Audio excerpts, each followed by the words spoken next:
Chicago's most lethal crime boss could execute a man with a whisper, yet he was completely powerless against his newborn son's relentless screams.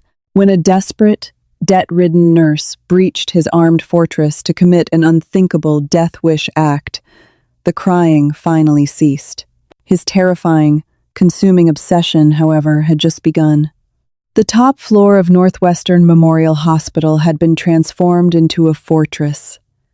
The usual scent of sterile iodine and bleach was overwhelmed by the sharp aroma of espresso and the subtle metallic tang of cold fear. Heavily armed men in tailored Italian suits stood at every elevator bank and stairwell. They belonged to the Corrado family, the most ruthless crime syndicate in the Midwest, and they were entirely powerless against the enemy currently destroying their boss's sanity. A 6-pound, 4-ounce, newborn baby.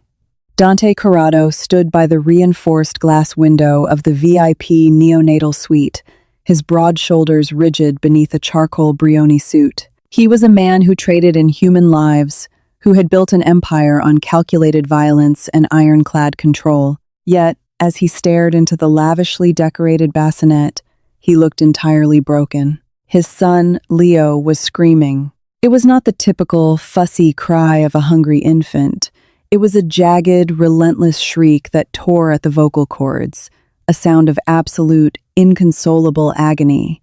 It had been this way for 5 days, ever since Dante's wife, Sophia, had hemorrhaged on the delivery table and slipped away, leaving behind a grieving king and an heir who seemed allergic to the world itself. Every time the infant was touched, whether by the expensive private specialists Dante had flown in from Boston, or by Dante himself, the child's skin would flush a violent crimson, his back would arch rigidly, and the screaming would escalate into something that sounded like torture. "I am paying you $400,000 a year to fix him," Dante said, his voice dropping to a low, lethal timbre that made the room's temperature seemingly plummet. He turned his dark, hollowed eyes onto Dr. Harrison Sterling, the chief of pediatrics. "And yet, my son sounds as though he is dying. Explain this to me, doctor." Slowly, Dr. Sterling, a man with 3 decades of experience, wiped a sheen of cold sweat from his forehead. "Mr. Corrado, we have run every conceivable test, ultrasounds, blood panels, neurological screenings. Physically, Leo is perfectly healthy. It appears to be an extreme case of sensory processing distress, perhaps compounded by the trauma of his birth and the absence of his mother. His nervous system is simply overloaded." "So your medical diagnosis," Dante murmured, taking a slow step toward the doctor, "is that he misses his mother, a woman he never met?" Before the doctor could stammer a reply, the heavy mahogany door to the suite swung open. Charlie Dawson stepped into the room, pushing a cart of fresh linens and medical supplies. She was 24, running on 3 hours of sleep, and desperate. Charlie was not a high-paid specialist or a VIP concierge doctor. She was a temp nurse, picking up grueling 12-hour night shifts to keep her younger brother, Toby, in his chemotherapy trial at Lurie Children's Hospital across town. She had an eviction notice sitting on her kitchen counter and exactly $14 in her checking account. She had been warned about the top floor. The charge nurse had terrified the staff with whispers of the Corrado family's brutality. 2 nurses had already quit mid-shift after Dante had thrown a medical tray at the wall in a fit of despair. But Charlie didn't have the luxury of fear. She needed the double-time hazard pay Dante was offering. Charlie froze as she crossed the threshold.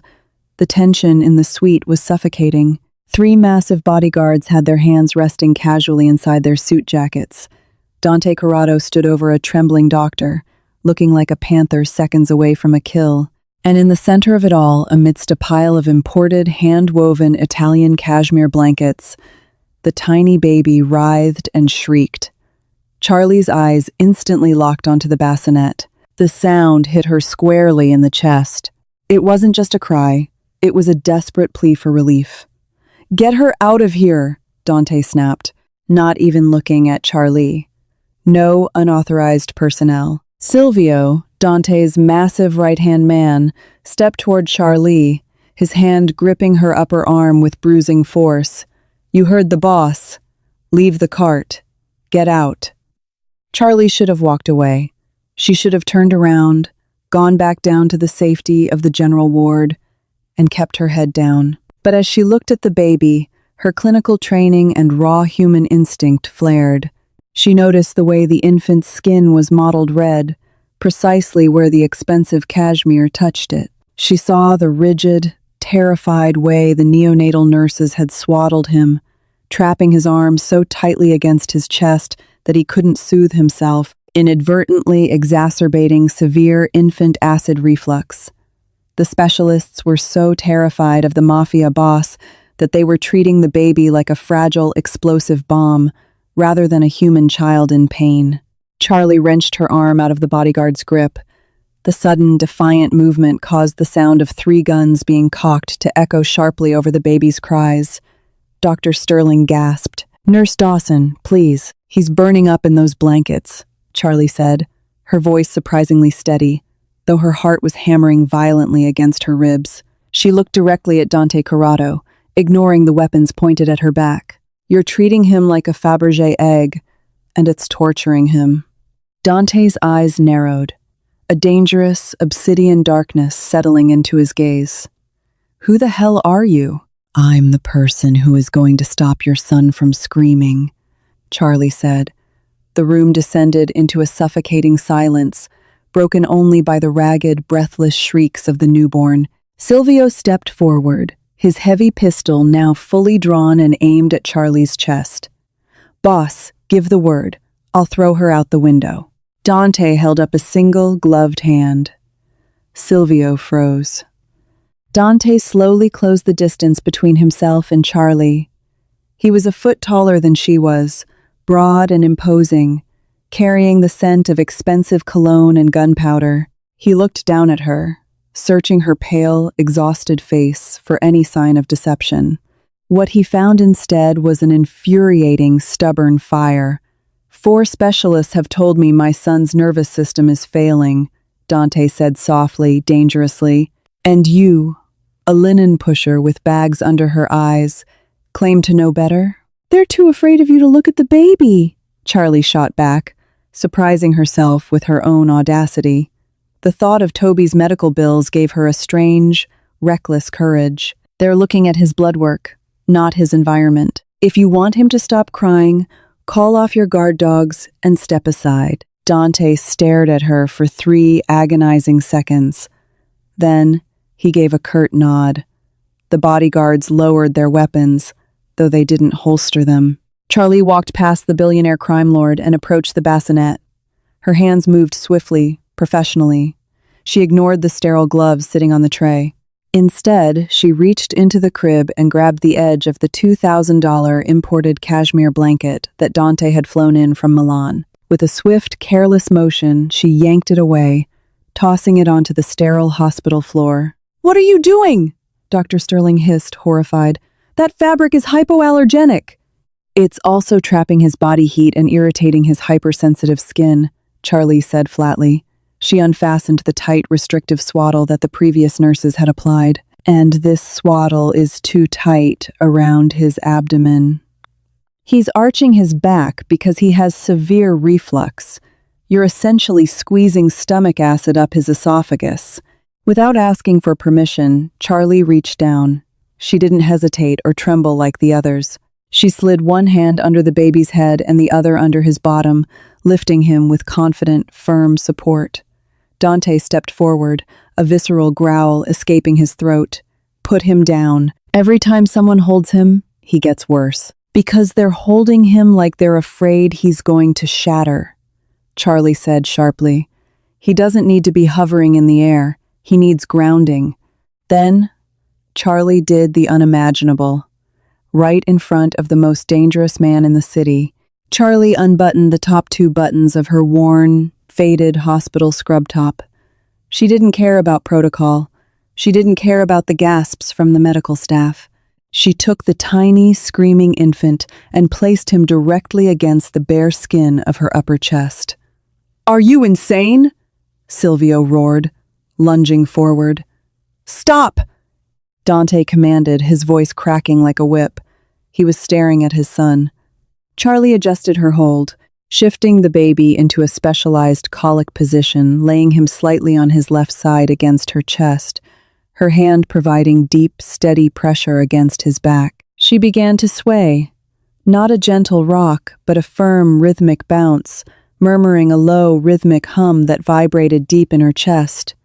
For 10 seconds, the baby fought her.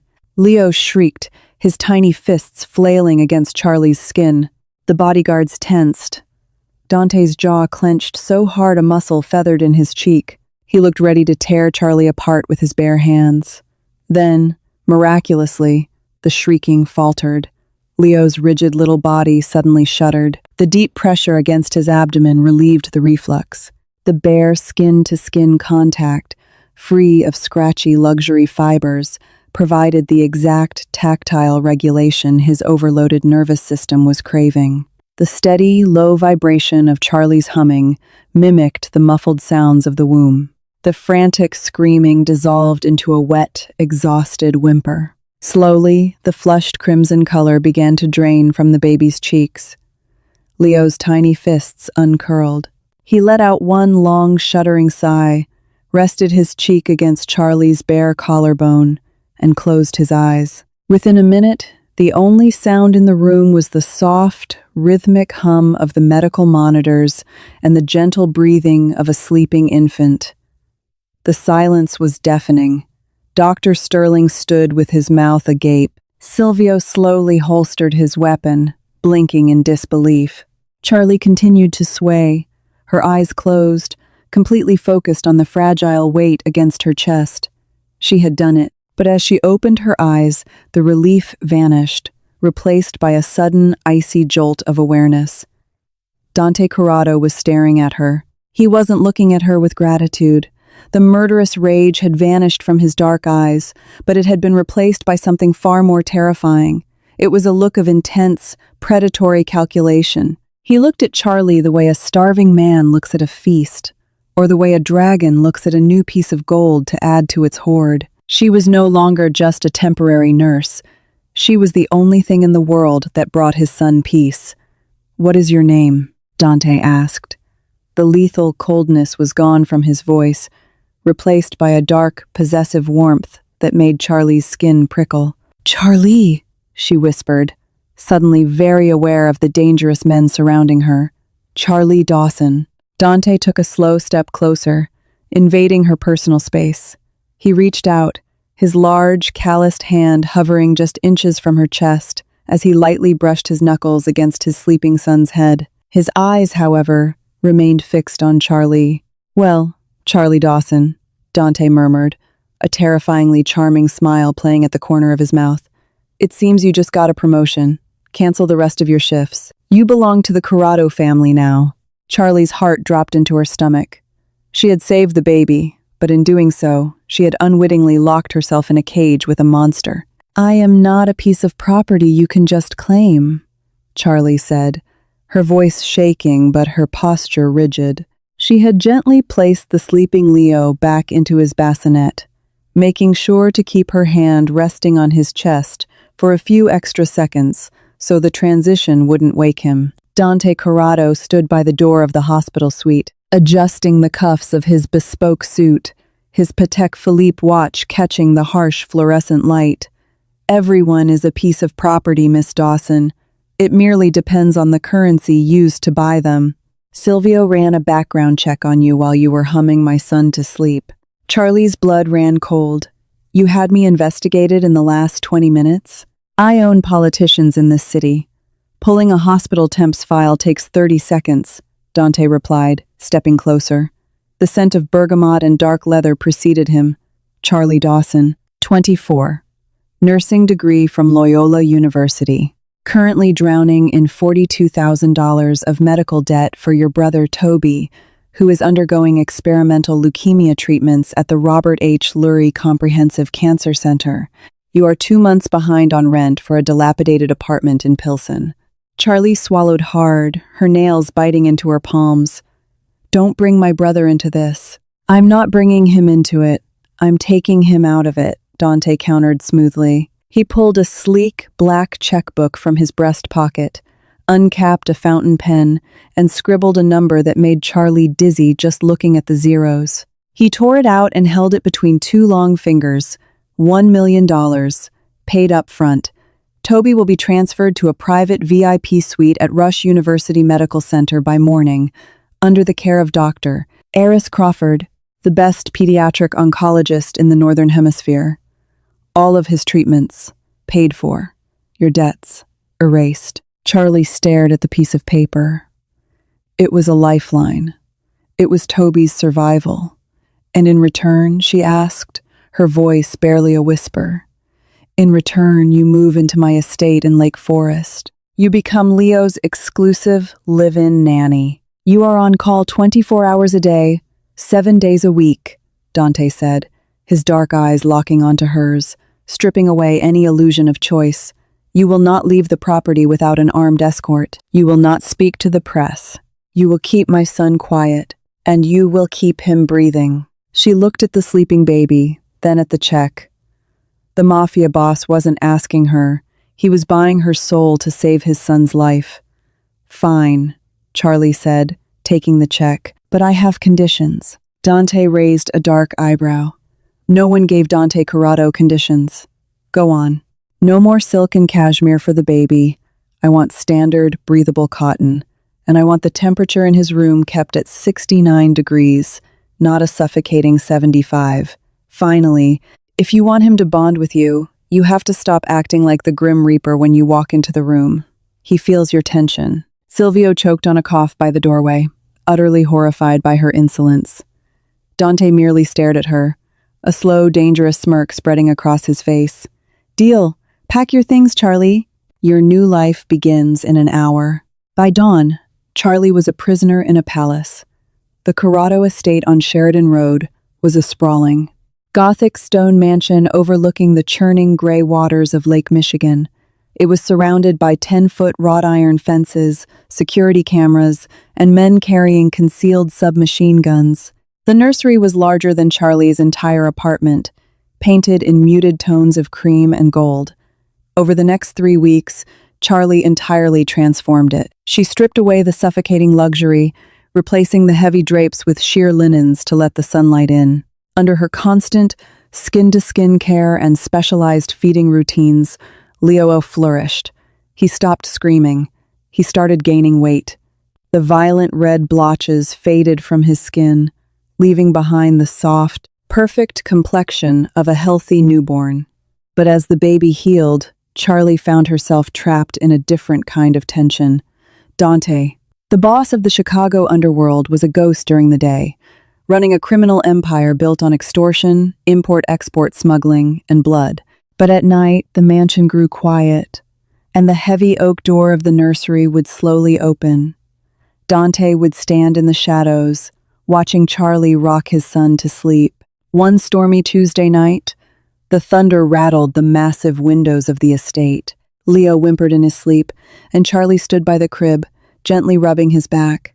She wore simple cotton pajama pants and an oversized t-shirt, her hair tied in a messy knot. You look tired, a deep voice rumbled from the doorway. Charlie jumped, her hand flying to her chest. Dante stepped into the dim light of the nursery. He looked exhausted, his tie discarded, the top buttons of his shirt undone, revealing a dusting of dark chest hair and the edge of a jagged scar.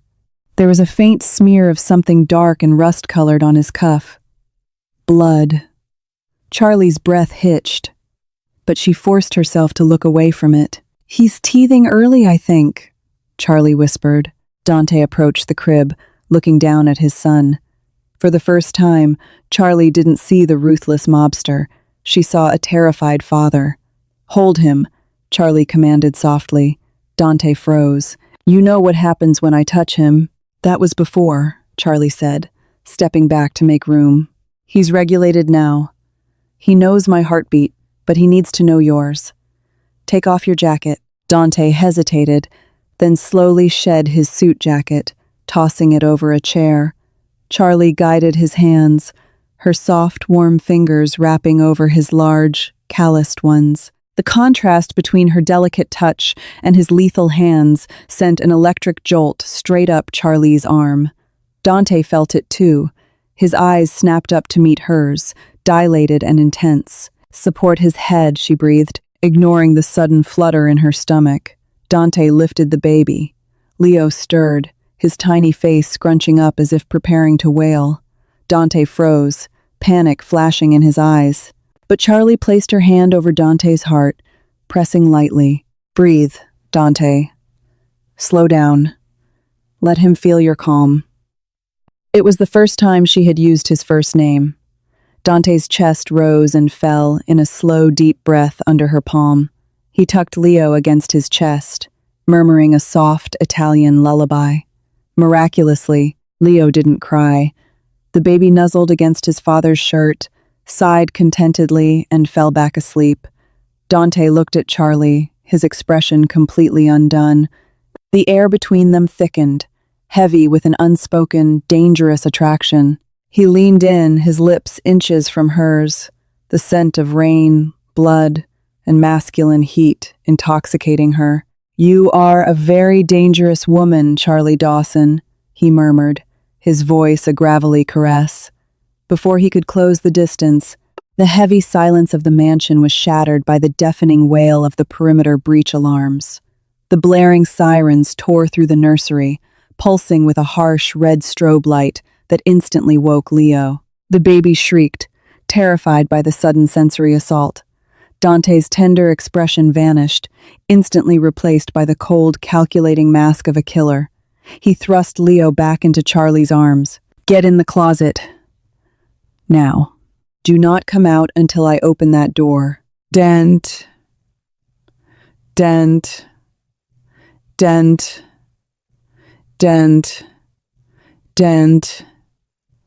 "What's happening?" Charlie shouted over the din, clutching the crying infant to her chest.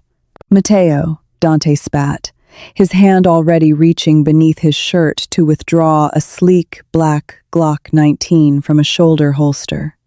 Matteo was his underboss, a man Charlie had seen whispering furiously with the capos in the grand foyer earlier that week. "The bastard sold me out to the Russians. He's making a play for the chair." Gunfire erupted downstairs, a terrifying, percussive roar of automatic weapons echoing up the marble staircases. The estate was under siege. Dante shoved Charlie into the massive walk-in cedar closet and slammed the reinforced door shut. Plunged into darkness, Charlie sank to the floor, wrapping her body around Leo to muffle the sounds of the violence erupting outside. She clamped her hand gently over the baby's ears, rocking back and forth, praying to a god she hadn't spoken to in years. Outside the closet, chaos reigned. Charlie heard the splintering of the heavy nursery door being kicked in. She heard shouts in Russian, the heavy thud of boots, and then the distinct, terrifyingly calm voice of Dante Corrado. "You're in the wrong room, gentlemen," Dante said. What followed was a symphony of violence. Charlie squeezed her eyes shut as deafening gunshots rattled the walls. She heard bodies hit the floor, the sickening crunch of bone, and the choked gurgle of dying men. It was the brutal, unfiltered reality of the man she had just been moments away from kissing. He was a monster, a butcher protecting his castle. Through it all, Charlie hummed her low, steady vibration, focusing every ounce of her willpower on keeping Leo from going into shock. Suddenly, the heavy closet door was wrenched open. Charlie screamed, scrambling backward into the designer suits, shielding the baby with her back. "Charlie, it's me." She turned. Dante stood in the doorway. The red emergency lights illuminated him like a demon ascending from hell. His white dress shirt was splattered with crimson. He was breathing heavily, a cut across his cheekbone bleeding freely. But his eyes were frantic, searching her face, dropping to the baby, and then back to her. "Are you hurt?" he demanded, dropping to his knees beside her, his bloodied hands hovering, afraid to touch her and stain her. "No," Charlie choked out, trembling violently. "No, we're okay." Dante let out a ragged breath, a sound of profound, shuddering relief that seemed to empty his very soul. He didn't care about the blood. He reached out and pulled Charlie and Leo into a crushing embrace. Charlie buried her face in his neck, the smell of gunpowder and copper overwhelming her, yet in his arms she felt an inexplicable, terrifying sense of absolute safety. "I've got you," Dante whispered fiercely into her hair. "I swear on my life, no one will ever touch you." But as Charlie pulled back slightly, her eyes adjusted to the dim light spilling from the ruined nursery. She looked past Dante's shoulder, staring at the shattered doorframe. "Dante," Charlie said, her voice dropping to a horrified whisper as a chilling realization washed over her. She pointed to a small, intricate blueprint of the estate's top floor that had fallen from the pocket of one of the dead assassins. "What is it?" he asked, his guard instantly back up. "That blueprint?" "It has the nursery circled in red," Charlie said, looking up into Dante's eyes, the twist of betrayal making her stomach churn. "Matteo hasn't been in the house in a month. He couldn't have drawn that. The only people who knew I moved the crib to the east wall, away from the draft, are your personal bodyguards." Dante's expression froze. He slowly turned his head to look at the hallway. Silvio, his trusted right-hand man who had been by his side for 15 years, was walking up the stairs, a shotgun in his hands, perfectly unharmed, while the rest of the security detail lay dead in the foyer. The traitor wasn't just in the family.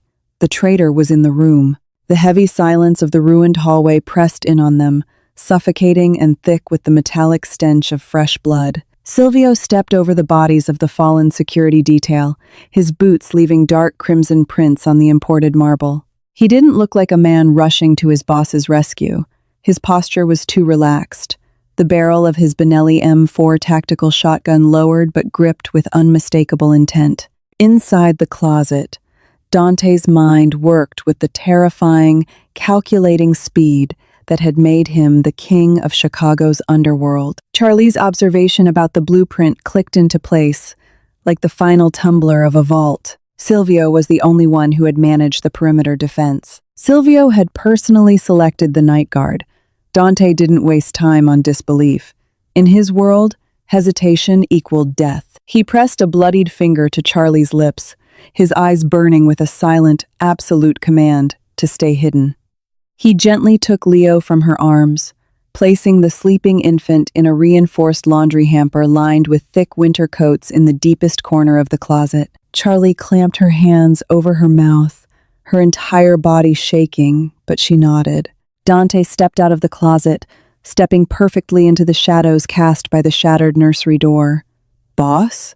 Silvio called out, his voice echoing in the cavernous hallway. "You alive in there?" The Russians breached the lower level. "We need to move." "I'm here, Silvio," Dante replied, his voice eerily calm, projecting from the darkness of the room. He didn't step into the light. He kept his Glock 19 raised, the tritium sights aligning perfectly with the center of his oldest friend's chest. Silvio paused at the threshold. The emergency strobes caught the faint sheen of sweat on his forehead. "Where's the girl and the kid?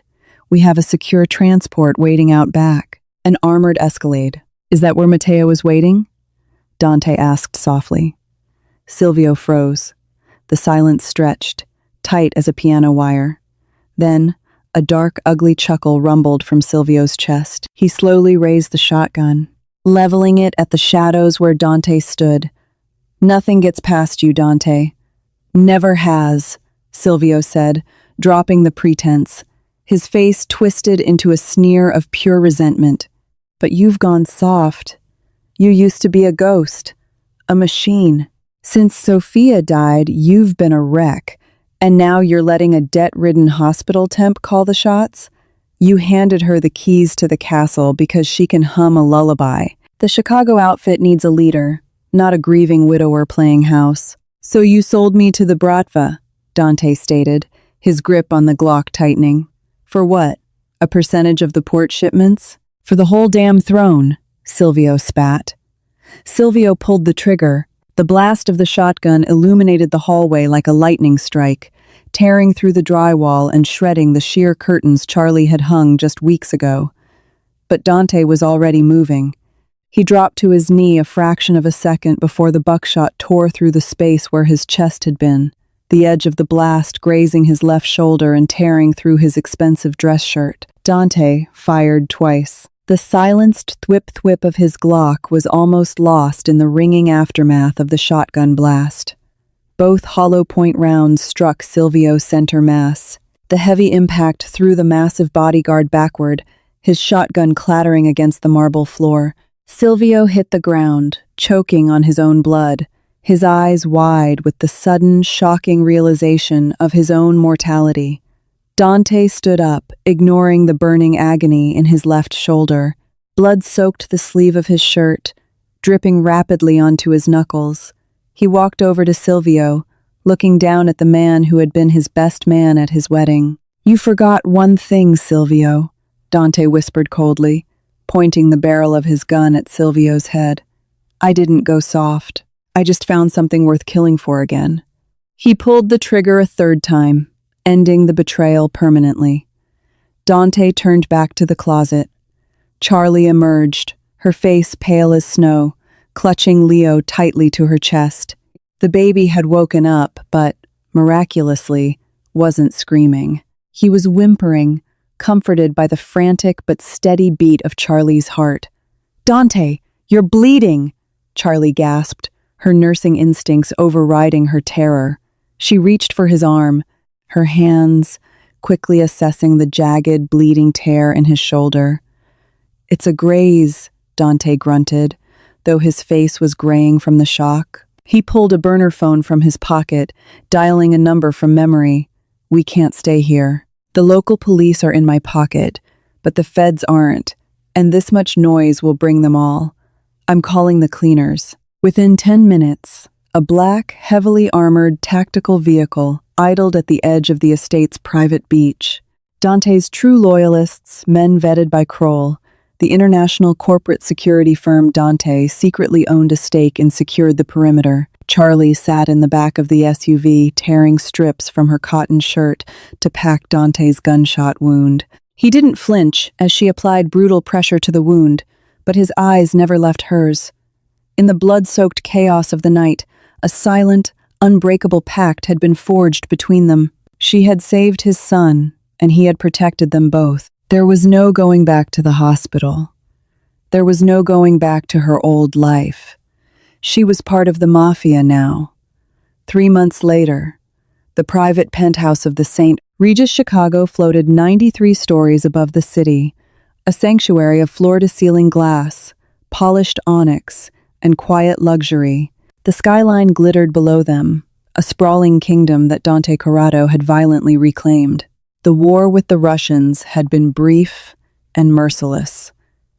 The night of the estate breach, Dante had unleashed a tactical strike that decimated Matteo's faction and sent the surviving Bratva leaders fleeing back to Moscow. The underworld had learned a very bloody lesson.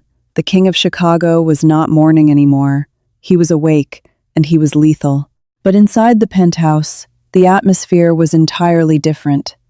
Soft jazz drifted through the massive living room. The temperature was set to a comfortable, breathable 68 degrees.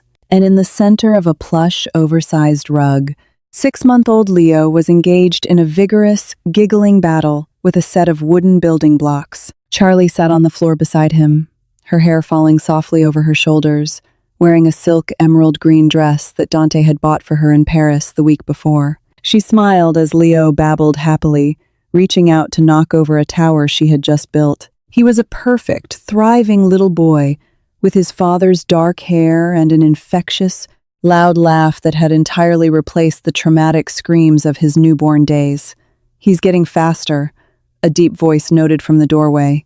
Charlie looked up. Dante stood, leaning against the doorframe, a crystal glass of Macallan, 25 inches his hand. He wore a crisp white shirt, the sleeves rolled up to reveal his forearms, the faint scar on his shoulder completely healed.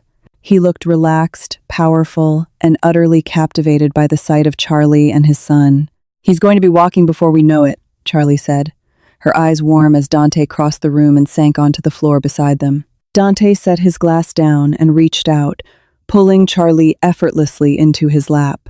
She gasped softly, but settled against his broad chest, her back resting against him as his strong arms wrapped around her waist. He buried his face in her neck, inhaling the sweet, clean scent of her skin. "I spoke to Dr. Crawford at Rush University Medical Center this morning," Dante murmured against her collarbone, his breath sending shivers down her spine. Toby's latest scans came back. "He is officially in complete remission. The experimental therapy worked." Tears of profound relief sprang to Charlie's eyes. She turned her head, looking at the man who was feared by thousands, but who had given her everything. "Thank you, Dante. I don't know how I will ever repay you for that." Dante's expression turned deeply serious. He reached up, gently wiping a stray tear from her cheek with his thumb. "You don't owe me anything, Charlie. You paid your debt the moment you touched my son and made him stop crying. Everything after that was for me." He cupped her face, his dark eyes filled with a raw, unprotected emotion that he reserved only for her. "I brought you into a nightmare. I made you a prisoner, but you turned my house into a home, and you brought me back to life. You aren't my captive, Charlie. You are my equal, my partner." He reached into his pocket and pulled out a small velvet box. He flipped it open, revealing a flawless, 6-carat radiant-cut diamond ring that caught the city lights and shattered them into a million brilliant pieces. "Marry me," Dante said, his voice dropping to that lethal, commanding timbre, but laced entirely with devotion. "Rule this city with me. Let me protect you and Toby forever." Charlie looked at the ring, then at Leo, who had crawled over and was now pulling himself up using Dante's pant leg, babbling happily at his father. She looked back into Dante's eyes, the eyes of a monster to the world, but a fiercely protective king to his family. She smiled, a brilliant, radiant expression that lit up the room. "Yes," she whispered. Dante slipped the ring onto her finger, sealing the vow, before pulling her into a deep, consuming kiss. Outside, the cold winds of Chicago battered the glass. But inside the fortress, there was no more crying. There was only love, loyalty, and the quiet strength of an empire reborn. If you loved this thrilling journey of danger, devotion, and undeniable romance, hit that like button right now. Don't forget to share this incredible story with your fellow dark romance fans, and subscribe to the channel for more gripping, heart-pounding mafia audiobooks and dramatic tales. Hit the notification bell so you never miss a new chapter.